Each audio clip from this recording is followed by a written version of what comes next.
제가 저번 주에는 이 소그룹이 형성되는 형성기에 대한 이야기를 했고요. 오늘은 갈등기입니다.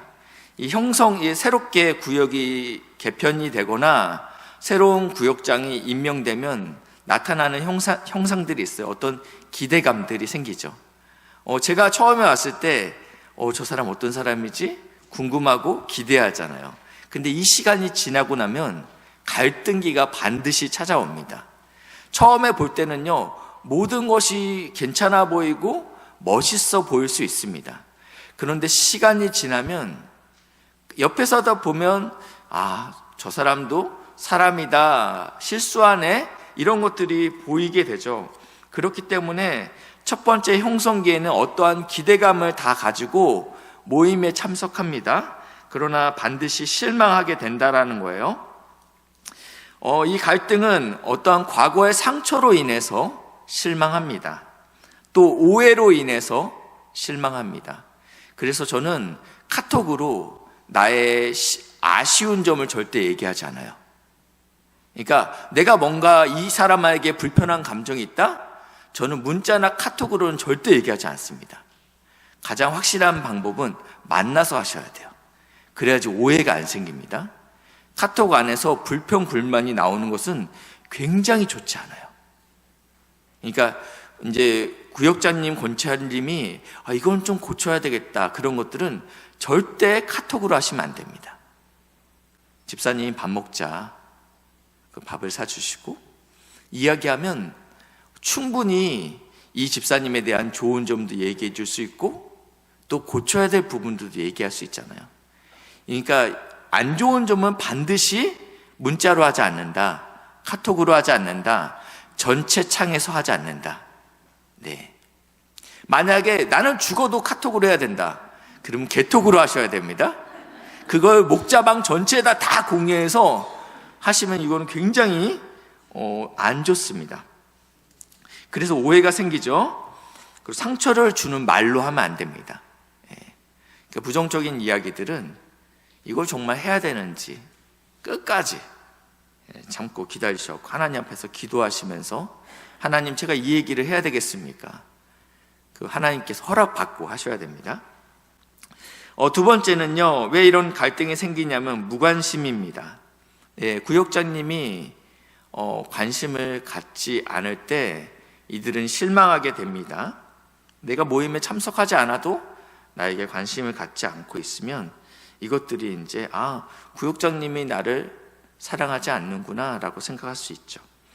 그래서 리더십에 대한 의문이 듭니다. 첫 번째는 구역장님에 대해서 저분이 왜 구역장이지? 이러한 리더십에 의문이 들 수 있어요. 두 번째는 교회 리더십에 대한 오해와 가능성이 있습니다. 이것은요, 제 부탁드리는 것은 구역장님은 절대 그러시면 안 됩니다. 목사님, 교회도 사회생활인데 할 수도 있죠. 그런데요, 믿음이 연약한 지체가 이것 때문에 반드시 시험에 들어요. 그렇기 때문에 구역자님은 절대 구역 안에서 교회의 리더십에 대해서 부정적인 이야기를 하시면 안 돼요. 나는 버틸 수 있어요. 우리의 자녀들은 못 버티죠. 이게 구역원들한테도 해당되는 거지만 가정에서도 해당된다라는 거예요. 내가 교회에서 싸우고 온 얘기를 집안에서 남편과 할 수 있죠. 아내와 할 수 있죠. 그 이야기를 듣는 아들과 딸은요, 직접 아직 하나님을 보지 못하기 때문에 반드시 시험에 들게 됩니다. 네. 그러니까 나의 자녀의 신앙을 떨어뜨리는 행동이, 그리고 나의 구역원들의 신앙을 떨어뜨리는 행동이 이 행동이기 때문에 저는 하지 말라고 부탁드리는 거예요. 물론 구역원들은 연약하여 할 수 있어요. 그러면 구역자님께서 이 부분에 대해서 그런 뜻이 아닐 거야. 집사님께서 그렇게 이해하셨다면 집사님 참 속상했겠다. 그런데 집사님, 그런 뜻이 아닐 거야. 그러지 마! 이러면 안 돼요. 이러면 안 돼요. 속상하겠다. 그렇게 생각할 수도 있겠네? 그런데 그런 뜻이 아닐 거야. 우리가 할 수 있는 건 여기까지예요. 그러니까 이렇게 불평과 불만이 나오는 것을 억지로 누르면 안 돼요. 찍어 누르면요, 더 이상 이분은 나오지 않아요. 제가 말하는 거는 앞에 선 리더는 절대 하면 안 된다라는 거. 구역원이 그럴 때는 거기에 대해서 동조하지 말고, 집사님, 이 이야기는 구역 모임 끝나고 같이 제가 좀 들어드릴 수 있겠어요? 아, 집사님 참 속상했겠다. 아, 사람은 누구나 실수하죠? 우리가 같이 기도해요. 아니면 내가 해결할 수 있는 문제라면, 아니야, 내가 알고 있는 박구 목사님은, 윤창로 목사님은 그런 사람 아닐 거야. 이렇게, 아, 정말 그렇게 그러면 내가 목사님한테, 아, 목사님 이런 부분이 좀 조심스럽게 해주셨으면 좋겠어요 라고 이야기를 전달할게. 그러니까 이분의 이야기를 거부하시면 안 돼요. 그럴 수도 있겠다, 힘들었겠다, 얼마나 아팠겠다. 그런데 내가 경험한 목사님 그렇지 않았는데 오해가 있었던 것 같네. 그런데 이런 어려움이 있었으니까 내가 목사님한테 다시는 그런 실수하지 않았으면 좋겠다라고 이야기해 줄게. 이렇게 해서 이것들을 누르시면 안 됩니다. 꽉! 우리 공상단 아니잖아요? 누르는 거 아니에요. 아, 그렇구나. 예. 공산단은요, 잘못했어도요, 꽉 눌러갖고요, 입을 봉해버려요. 근데 우리는, 그랬구나. 근데 조심해야 될 것은요, 이 한 분이 그런 게 이 구역원들에게 전파되면 안 되기 때문에, 집사님, 이 이야기는 구역 모임이 끝나고 저와 함께 해요. 그렇게 해서 지혜롭게 하신 다음에 충분히 들어주십시오. 그러면서 동조해 주시고, 아, 아팠겠다, 힘들었겠다. 아, 목사님 왜 그러셨대? 아, 목사님 원래 그런 분 아닌데 피곤했나 보다. 네, 그렇죠? 하실 수 있겠죠?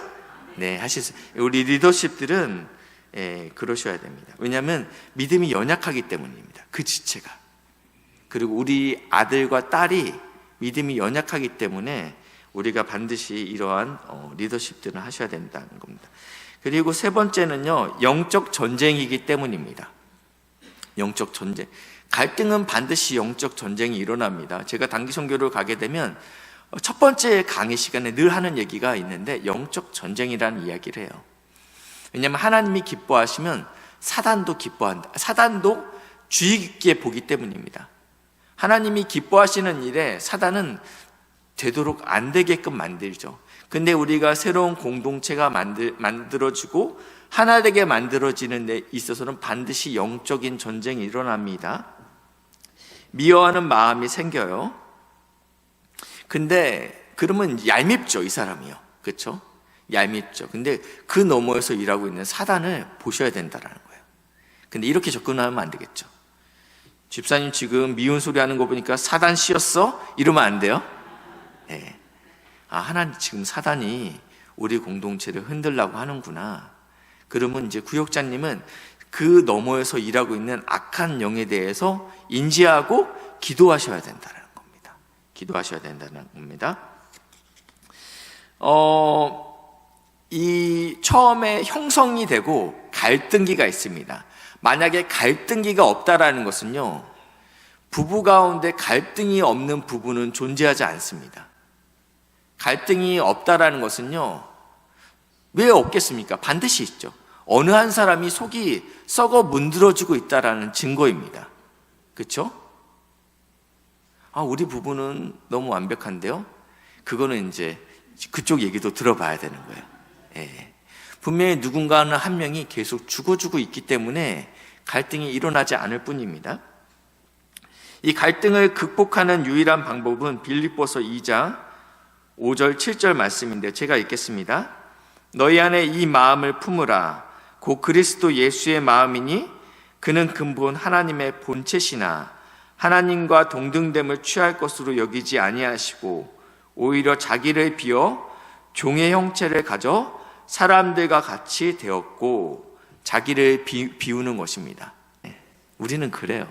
우리는 그래요. 남이 나보다 좀 더 저 사람이랑 친한 것 같으면 우리 안에 막 미움이 들어오죠. 미움이 들어오죠. 내가 전도한 사람? 하물며 내 친척인데도 못 살게 구는 거죠. 보기가 싫은 거예요. 보기가 싫은 거예요. 이 갈등을 극복할 수 있는 유일한 방법은 내가 예수님과 함께 십자가에 매달리는 방법 외에는 없습니다. 그러니까 구역자님과 권찰님이 우리 공동체가 살 수 있는 유일한 방법은 구역자님이 먼저 예수와 함께 십자가에 매달리는 방법 외에는 없다라는 거예요.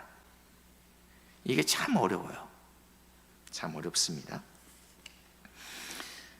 그리고 이 갈등 때문에 놀라지 마십시오. 왜냐하면 갈등은 자연스러운 것입니다.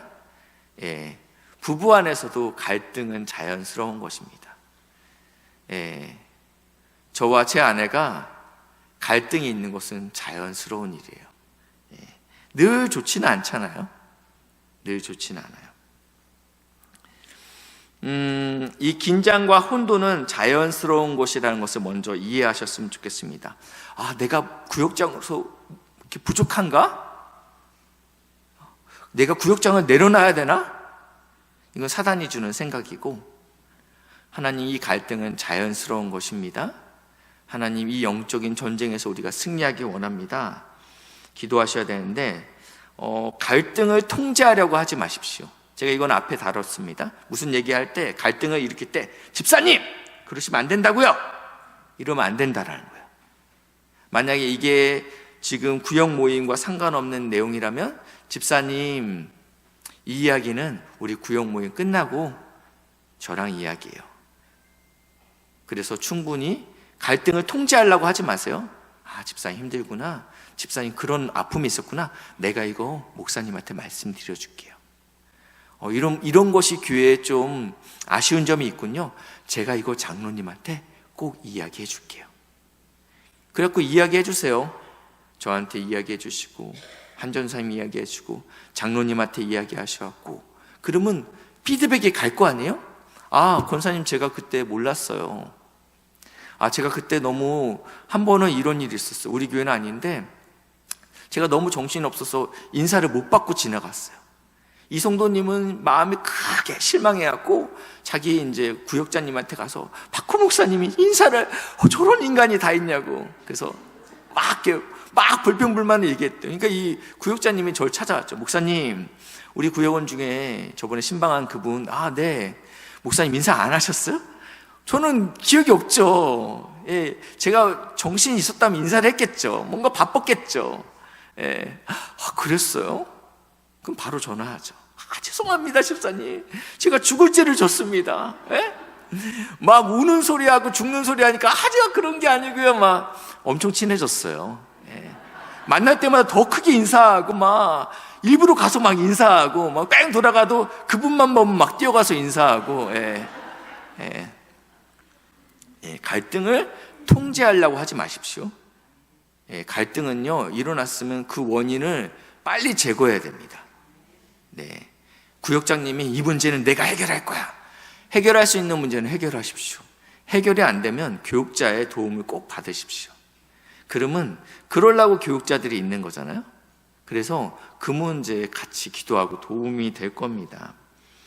리더는 갈등을 없다고 여기면 안 되고요. 숨어버리면 안 됩니다. 그렇구나. 그래서 지나치게 강조해서도 안 돼요. 이게 참 어렵습니다. 그렇죠? 어렵습니다. 그래서 기도하고 토론하십시오. 그리고 다툼 가운데 있는 사람들을 개인적으로 만나십시오. 그리고 침착하시고 성령이 인도하시는 대로 사랑 안에서 진리를 말하셔야 됩니다. 우리는 계속 갈등이 일어날 수밖에 없다고 얘기했습니다. 왜냐하면 서로 다른 성향이 있기 때문입니다. 그리고 서로 다른 신념이 있죠. 그리고 서로 다른 배경, 서로 다른 관심이 있습니다. 그렇기 때문에 갈등은 일어날 수밖에 없습니다. 교회 지도자들에게 도움에 요청하시고 특별히 이 구역원들과 함께 외부 사역, 그러니까 사역을 하면 갈등이 사그라듭니다. 그러니까 아무것도 안 하고 우리끼리 모여서 계속 커피만 마시다 보면요, 이 안에서 반드시 갈등이 일어납니다.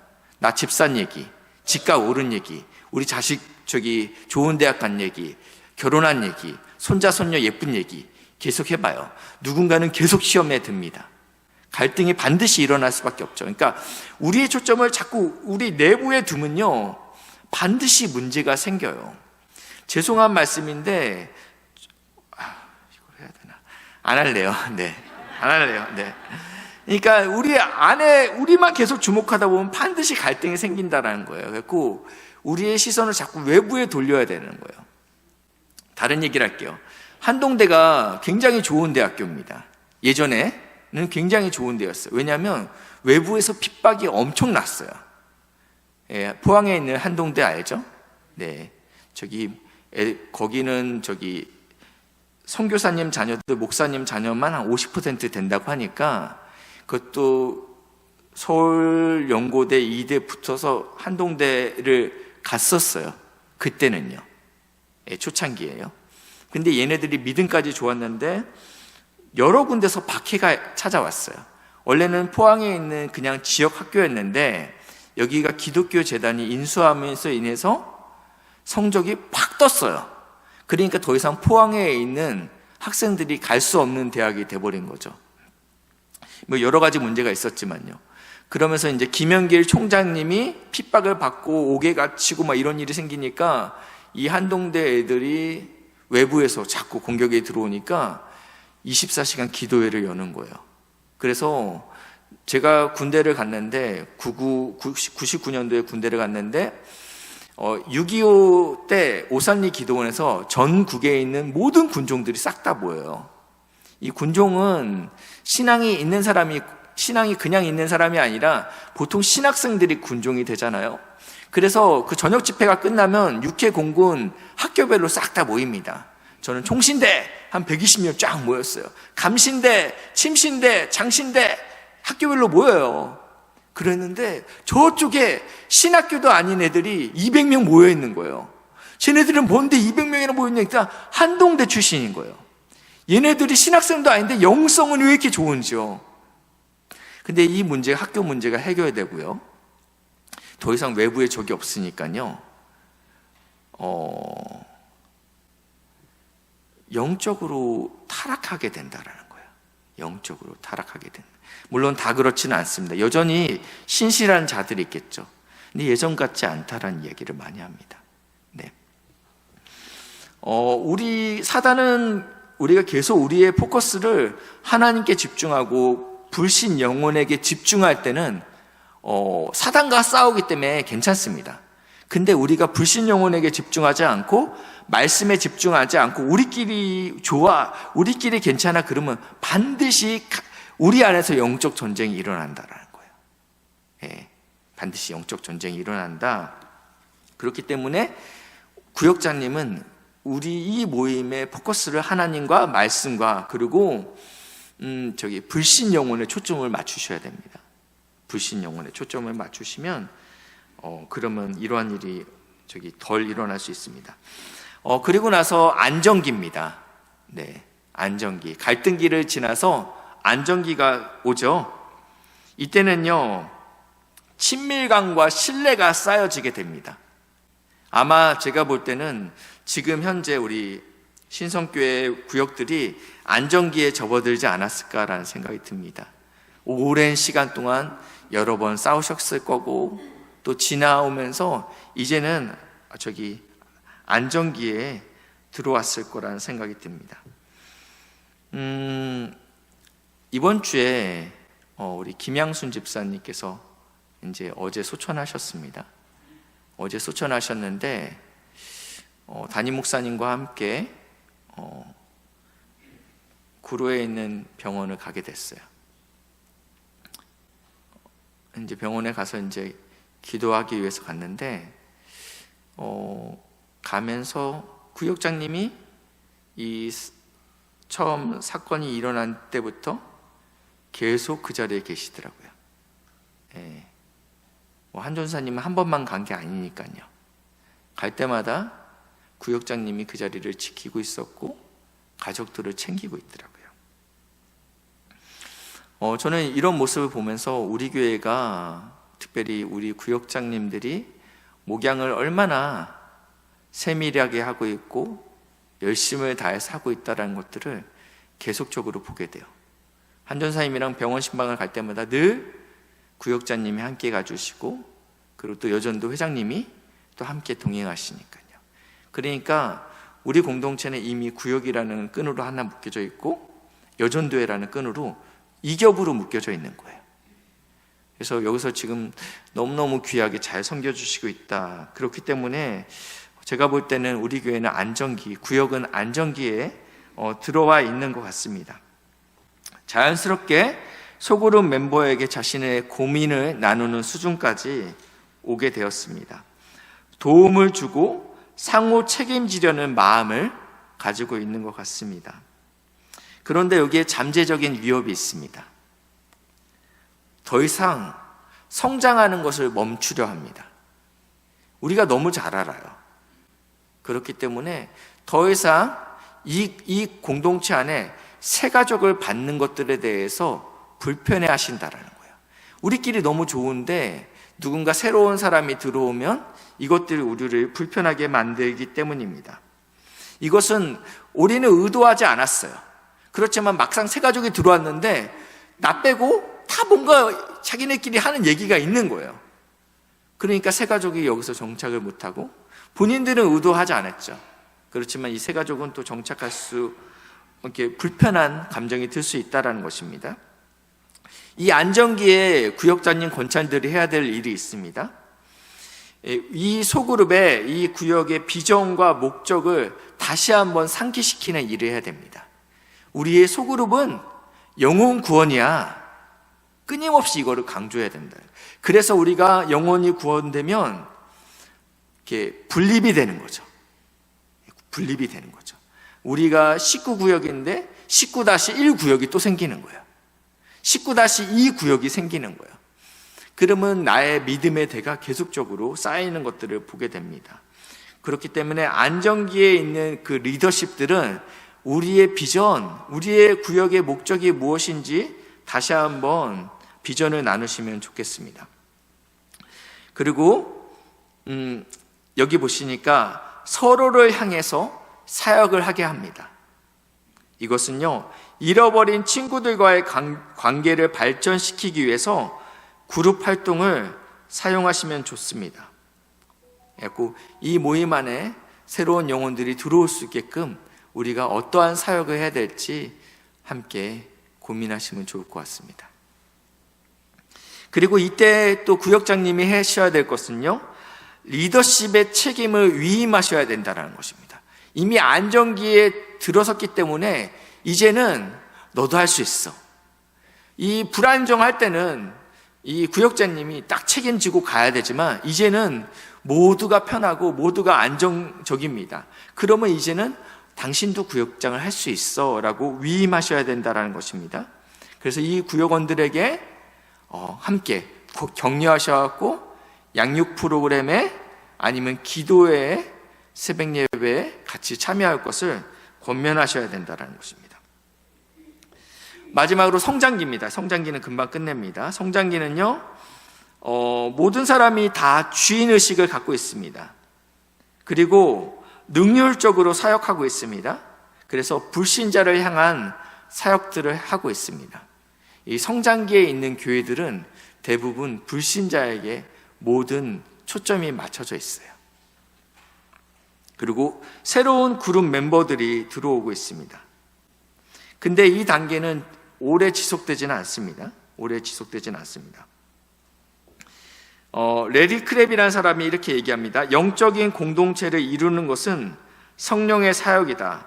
우리가 해야 할 일은 통제하려 하고 스스로 세운 계획을 고집하려는 태도를 버리고 성령께서 주관하시도록 하는 것이다. 그리고 다른 어떤 것보다 우리가 해야 할 일은 바로 기도이다 라고 이야기하고 있습니다. 그래서 이때는 잃어버린 영혼에게 초점을 맞춘 추수 행사를 기획하시면 좋겠습니다. 그리고 이 구역 모임에 초대하십시오. 그리고 이 단계에서는 공식적으로 소그룹 리더는 모임을 인도하는 역할을 점차 축소시키고 잠재적인 리더들에게 인도하는 것을 위임해야 됩니다. 그리고 그룹 앞에서 우리가 앞으로 내년에는 우리가 2개 그룹으로 나눠질 거예요. 이것을 위해서 기도해 주세요 라고 선포하셔야 된다는 것입니다. 이게 만약에 되면 우리 전도사님께 우리가 내년에 2개 그룹으로 나누게 되고 싶습니다. 함께 기도해 주시면 좋겠죠.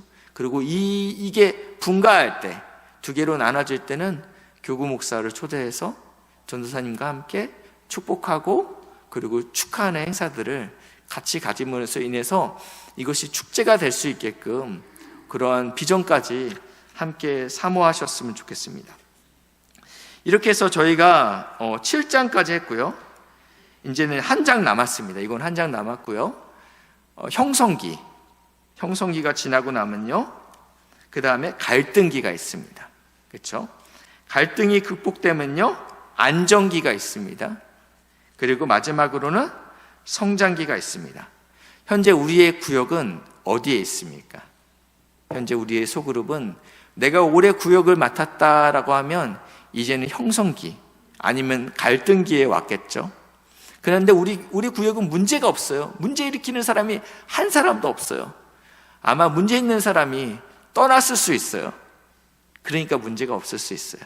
그렇지만 하나님께서 우리를 다듬고 만지셔갖고 이제는 안정기에 도달했어요. 그럼 우리는 이제는 성장기로 나아가야 된다는 것입니다.